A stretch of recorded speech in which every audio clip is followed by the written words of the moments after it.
All right, so our next speaker is Chaitra Vedullapalli. Speaking of Women in Cloud, the co-founder of Women in Cloud.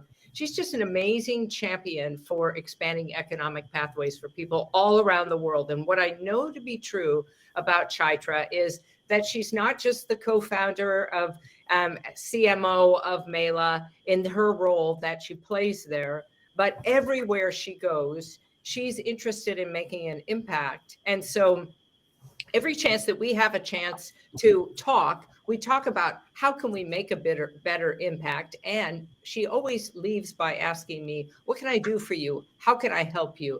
And so I can't wait to hear what you have to say about building a network through trusted relationships. Everybody give it up for Chai.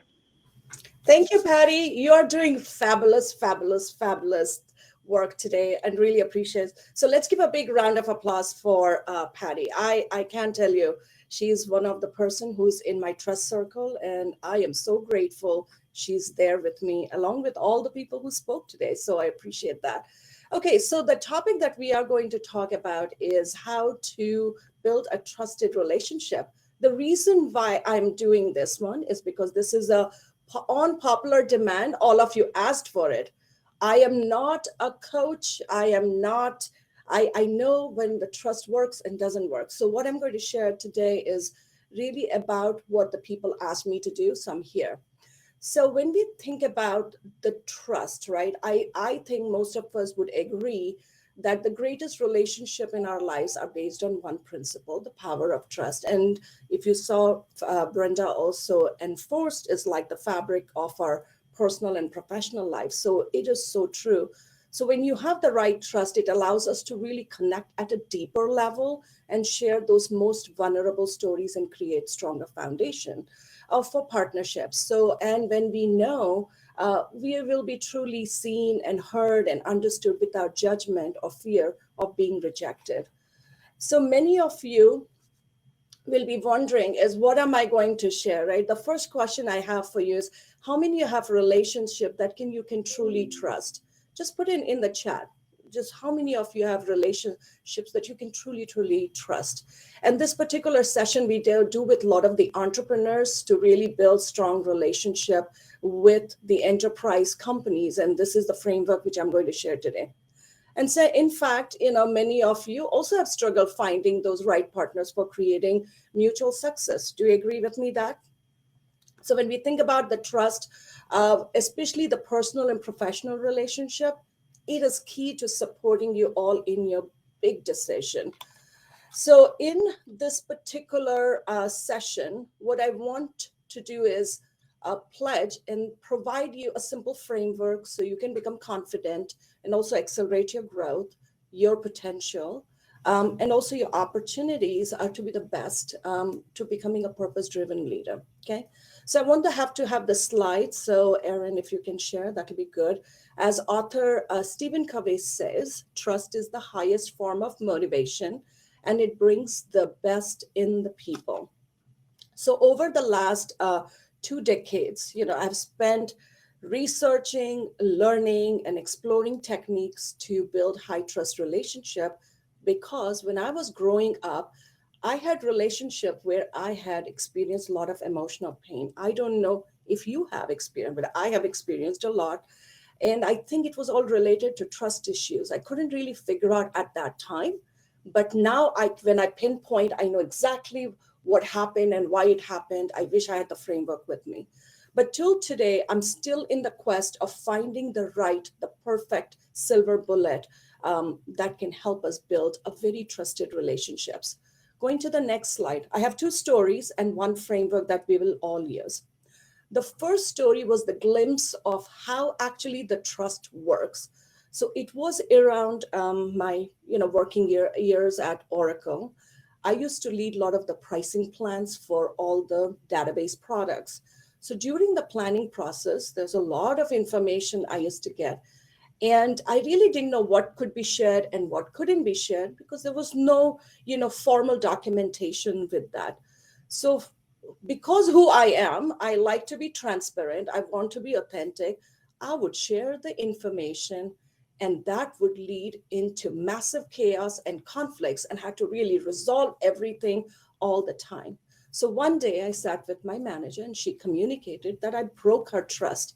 I can't tell you how painful that word was. It was a very emotional word. I couldn't understand how sharing information would be breaking the trust, that she relied on me to keep it confidential. But after back and forth, I discussed, and then I realized I was accountable and I accept my responsibility for breaking the trust. When that hit my soul, I can't tell you, that was the day I think I changed the way I start engaging with people, because it was felt very deeply. Glad it happened with the person that I could actually openly have a conversation. And from there, that was my journey of kind of identifying how to build trust and how to even assess trust, because I'm a engineer from mind. Like, I have to have every little things sequentially organized. So I need to understand the formula, the mechanics, to really understand how it works. So that was the journey, which I felt was, it helped me gain a lot of trust, because I didn't want it to create chaos. I wanted to create safety for people around me. I wanted people to trust, and it has really helped me to do all that stuff over the years. The second story is, I realized trust is a very emotional word, and we do not use it with caution. So I'll tell you, the story is, my son, Chirag, he was, I would say, 10 years old. And whenever he used to do something, I used to get upset, a typical mom. And I would say, when you do this, I don't trust you. And I didn't realize that me using the word trust was hurting him so much. And he was pulling himself back. And once he sat down and said, I don't understand what trust means but it hurts me when you say that. And thank you to him for really stepping in, helping me realize trust is a very emotional word.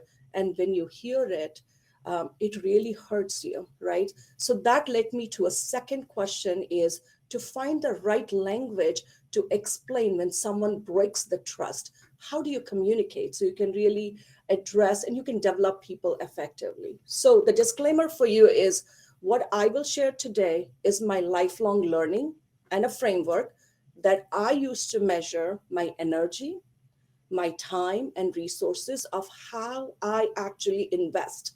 And I really use the trust factor and the formula to really invest all the things that I have, create more access for people.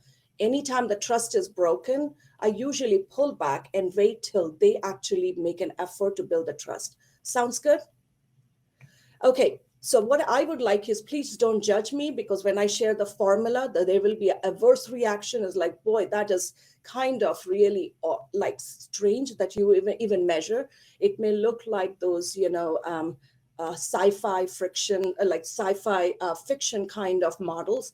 But I'm telling you, it has saved me from going through a lot of emotional roller coaster. Sounds good? Okay, so this is a workshop. So I need a lot of your reaction, comments, and emotions, and also communicate with me. The more you communicate, I think it'll be really good. So in the end, I would like a couple of you also to join me and share what you learned and what were your takeaways. Sounds good? Give me in the chat saying sounds good or +1. Excellent. Okay, going to the first slide. This is for you to engage. So what is the hardest part of creating a high trust relationship? Go ahead, give me the answers. What's the hardest part for creating high trust relationships? Vulnerability, that is right. Being vulnerable first, that's correct. Knowing who you trust, makes sense. Trusting, misalignment, taking time, consistency, fantastic. Going to next slide. There are 3 areas where the hardest part of creating trust. The first one is, don't know how to go about it. Don't understand where it is. Like, don't know how to do it. Most of us don't know how to really build a very strong relationships. They're masters at it, and then most of the people are still struggling. Second, measuring the high trust relationship. We talk about it, but you really don't know how to measure the trust and how does that look like. And third is communicate when someone breaks your trust. That are the 3 reasons. And those are the 3 challenges that we all face.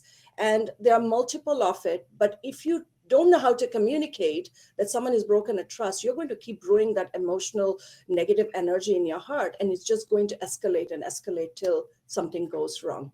Okay, the second question for you. Next slide. Describe what happens when your trust is broken in work and personal environment. What happens?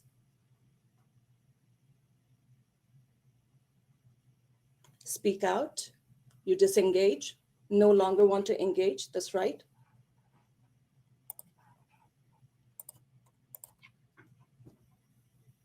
Yep, question intentions. You pull back. Yep, you freeze. There are top three experiences that each and every human face when the trust is broken. The first one is really a lot of emotional pain. You won't realize it, but you start to take it personally. You start to question yourself. Is the intention right? You start to put all your energy on you, because that's how the human brains are designed for. We will look for the worst in the situation, and that pain is a very high pain. If you don't know, you'll start to ruminate in that energy, and you can go into that dark spiral circle. The second is you disengage, completely disengage with the person. You don't want to have a conversation, and it becomes really difficult for somebody to even move forward. And third one is disappointment. I think the disappointment is more with you than with others, because you're questioning yourself more than you're questioning others. Because when trust is broken, you go deep inside and you start to ask that question. Okay.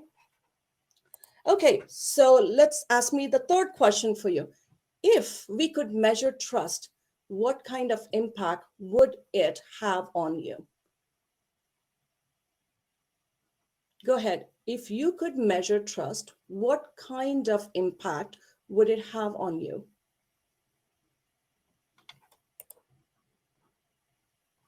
Easier to know who to trust? Absolutely. Could be more open? Absolutely. Help build better relationship. You know where you stand. You will measure trust, would increase comfort, reduce fear, openness. Yes, more confidence in the relationship. Influence. You will influence a lot in those lives as well as your life.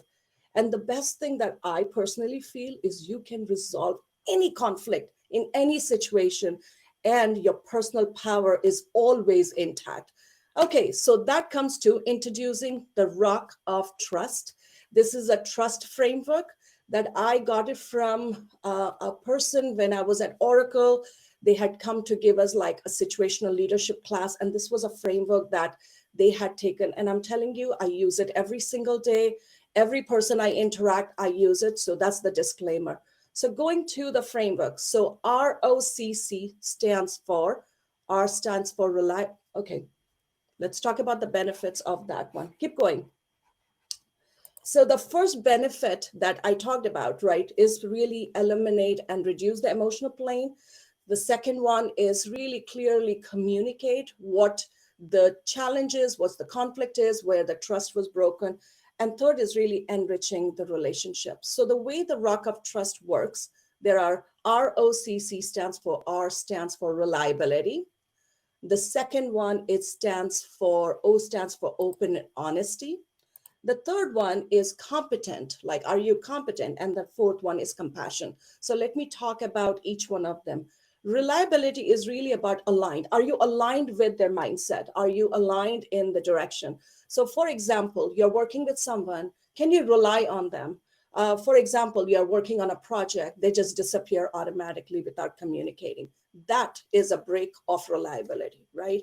In your head, it's like that one went completely dark and you cannot rely on that person. It's very unpredictable. You know those people around you. Second is open and honesty, is like, are you cleared? What does your gut say about that? Your gut actually has a very clear indication. So when you feel it, it's really, and I cannot tell you, but you know what, when your gut says something is wrong, there's not a transparency, you need to pay attention. The third one is competent. Are they skilled? Can they get their things done? And can they get the right people if they cannot do it? And number four is compassion. Can they step in your shoes and understand the situation to really take action. So what I do is I have a scale on each of the 4 areas on scale of 1 to 10. And you just go ahead and rate them on a scale of 1 to 10. 10 being 100% reliable. I can close my eyes, tell them, and I can walk away, come back, it's done. Or if I give them, I have to monitor, I have to check everything. They create a lot of work and chaos for me. So you're putting a lot of energy on that. Open and honesty, that is a gut feel. Pay attention. You will know exactly whether it's working or not. Competence is very easy. Can they do this work or not? If someone says I'm a social media specialist, then you know if can they put a 5 posts together for a campaign on LinkedIn. If they can, that means they're not competent, right? It's a skill based. And last one is compassion. That's really empathy. Can they really understand? Do they allow you to sleep well? Do they allow you to take a break? Do they understand your family situation? You have to have that. So that is the one. If you have a score that is 34 and above, that means you have a very high trust relationship. After that, anything below that, you're trying to look at your list of people and say, are they sitting in the top 5, 10 trusted relationship? And you need to get them to 34 and higher. So if it's not there, you have to communicate and let them know where the trust is broken, so you can build that relationship and have a high enriching relationship. So let's do an example of it. Going to next slide. So here is an example. So this is a person that I'm working with, for example, Jane Doe. The relationship is the vendor. She's a company who's not providing designs on a timely basis for the launch of my product. So I get to rate is like, let me figure out can I trust this engagement, this person? Can I, have clear idea that can I really make the right steps with them? So when I do it, I rated 6, saying is both of us are not able to communicate the requirements. We cannot get things right. We don't have the design document, whatever it is, you kind of write it down. What are the reasons why you're rating what you're rating? You'll know the answer. Second is open and honesty. I gave score of 4, which is really, it feels personal. Anything I say, they take it personally, unable to talk about it. They get frustrated very quickly. Third one is competent. Well, they don't think they have the skills. They misrepresented the one. So we need to really think about how we are going to have that discussion. And the last one is compassion. They are just not able to understand our customer launch scenarios, and they really are not aligned to us. That gives you a clear framework of the situation. So now you know how you're going to have a conversation. You'll say, Jane, I would love to have a one-on-one Starbucks conversation. Let's sit down.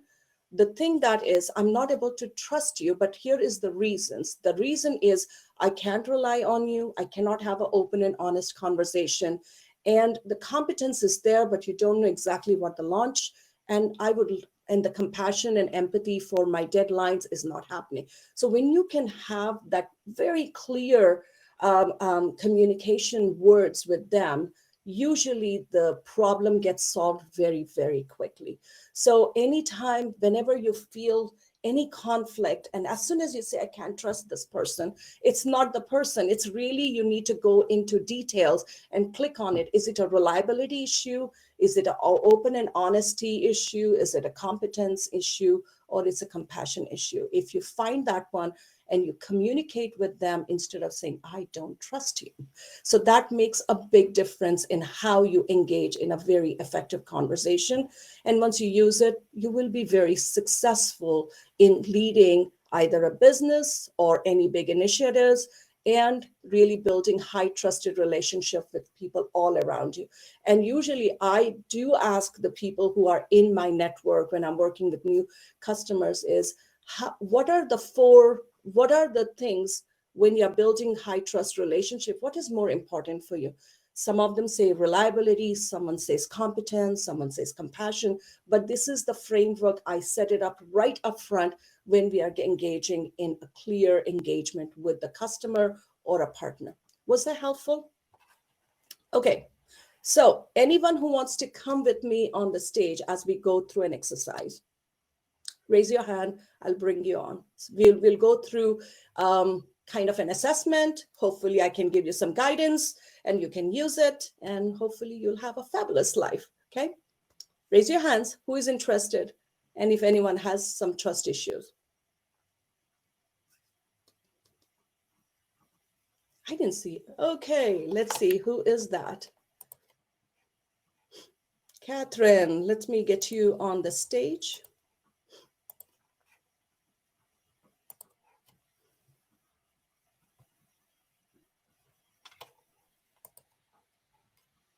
Hi, Catherine. How are you? Hello, I'm well, thank you. Perfect. You are the bold soldier here. So thank you for doing this. So talk to me about what is the issue that you're dealing with and you feel like it is really a trust issue. I have a business partner. So I have two companies, and the one company, we're trying to have an exit strategy for a number of reasons. There isn't a clear path for an exit strategy. I would advise everyone to make sure you have that in place before you get a partner. But it was one of my first companies, and I'm trying to exit from it. And it's boiling down to trust between the two of us, and a little bit about somebody thinking it's valuable. The value of the company is more if I'm buying it, selling it, but it's less if I'm buying it. So that's kind of where we're at. Got it. So on the exit strategy, when you are trying to sit down with your partner, can you rely on them to really lead a good exit plan with them? No. Okay, so what would be the score you would give? Is this out of 10? Yeah. 2. 2. Okay. And the reason why you cannot have a conversation on this one is they don't feel, or they are not sitting with you. What's the reason that they can't really be aligned with you on the same direction? From my perspective, it's a willingness not to be fair through the process. Got it. Okay. Second is open and honesty. Are they open and honest with what they're going through, what they're struggling with? No. Okay. So what's the score would you give? Another 2. 2. Okay. Got it. About competent, do they have the skills to lead an exit strategy with you? I would say probably. It's just not being demonstrated. So I would give that like a 5. Okay, got it. And compassion, do they have the same compassion as you're putting together? Like, do they understand where you're coming from? Do they understand where you're leading to get the exit strategy done? Do they understand you? I would say no. Got it. Okay, so in this scenario, Catherine, my advice for you is get an external consultant to help both of you come into one place and go through all the things, from what are the things that they want to accomplish, what you want to accomplish, and then identify the areas that you can align. I bet you by the time you have an external person trying to mitigate this one, what happens is you'll realize 60% or 80% you both are aligned. It's just the language is not getting communicated. So I have a couple of recommendations I can give you, and maybe that would help you get a fantastic exit. Okay, well, thank you. I think there's a part of a willingness to have a good outcome. That's, I think, part of the challenge. So I am absolutely going to take away these ratings because it does help add clarity. And usually if you know what you're faced with, you can at least focus more on what you need to tackle. Sure. The way I would approach would be is, listen, this is the things that I'm having trust issues to really lead the exit plan. And it's really around the reliability that I don't know whether you're aligned with me. So because we are not aligned, we cannot really lead a proper exit strategy. We have to resolve it. And I suggest there are three options. The first option is we both can sit down and resolve it. Probably that would be a hardest thing because we are both coming from two different point of views. Second is we get somebody to mitigate this whole process, get a consultant. It will take a lot of the heartache. And the third option is really ask some of the friends to come in and help. So based on that, what would you prefer that we do? Usually they'll say the second one. It's called as a Goldilocks model, not too hot, not too soft, not too hard, not too soft, just the right. You will find that answer, and then you both lead through same alignment to accomplish what you're trying to accomplish. Okay. Well, thank you. Okay, was that helpful for all of you? The process of how to go through this process. Okay, with that one, the next step I have for you is what were your takeaways from this framework? Do you feel like it is something that you will be using? And an action that you will take?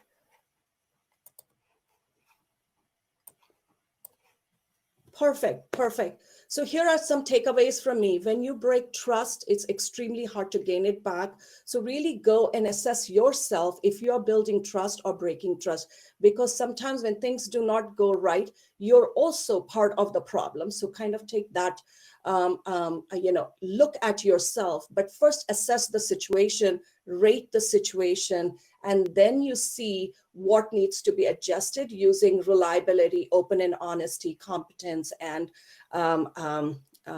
compassion. Once you get that right, then you take one relationship at a time. Don't solve the whole world. As Tucker said, identify 3 people you can trust. Look at them and see on the score. If they're higher than 34 and over, you are very good. And when you truly build a trusted relationship, your network grows, your happiness grows, your conflict reduces. There are lots of benefits. Trust me, I really live is a lot of less chaos in my life because of the framework. And immediately I get to kind of tackle the situation very quickly, day by day. So at the end of the day, make it easy for you to measure trust so you can actually communicate and resolve conflict. Life is amazing after that. So that was the reason why each one of you asked. Hopefully it was amazing. Thank you for giving me the opportunity.